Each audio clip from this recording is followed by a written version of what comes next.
अस्सलामुअलैकुम दोस्तों, लो जी दोस्तों 12 वोल्ट DC पंप के बारे मालूमात दिंदे तुहानू।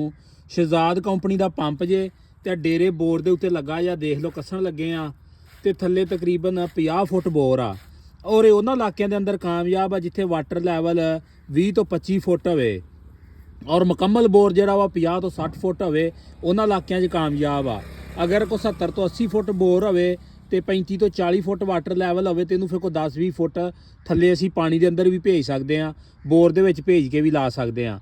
बाकी आ पंप लगा लगन जी तो तुहानू चला के भी दिखाते हैं, पानी का प्रैशर भी दिखाते हैं। तो आ तकरीबन सोलर प्लेट एक तो आ प्लेट के उत्ते चलेगा तो तुहानू चला के विखालते हैं। डेरे लाया असी तो बाकी अगर इनू घरेलू वायरिंग के अंदर लाउणा होवे तो जिहड़ा लाल पंप हुंदा वा उहदे उत्ते ही असी इनू ला सकते हैं। लाल पंप के उत्ते ला के तो इनू जिहड़ा चला सकते हैं असी। बाकी चला के तुहानू पानी का प्रैशर भी चैक कराउने आ। तो पंप गया चल आ सोलर प्लेट पई जे तो पानी का प्रैशर तुहाडे सामने दे सकते। इधर करके भाई दिखा लो पानी का प्रैशर।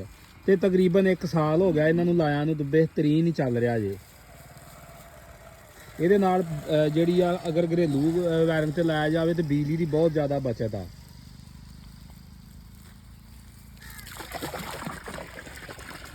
हाले सुबह का टाइम आ, यूं ही धुप थोड़ी जी ज़्यादा निकलेगी तो फिर ਇਹਦਾ ਜਿਹੜਾ ਪ੍ਰੈਸ਼ਰ ਆ ਹੋਰ ज़्यादा हो जाएगा।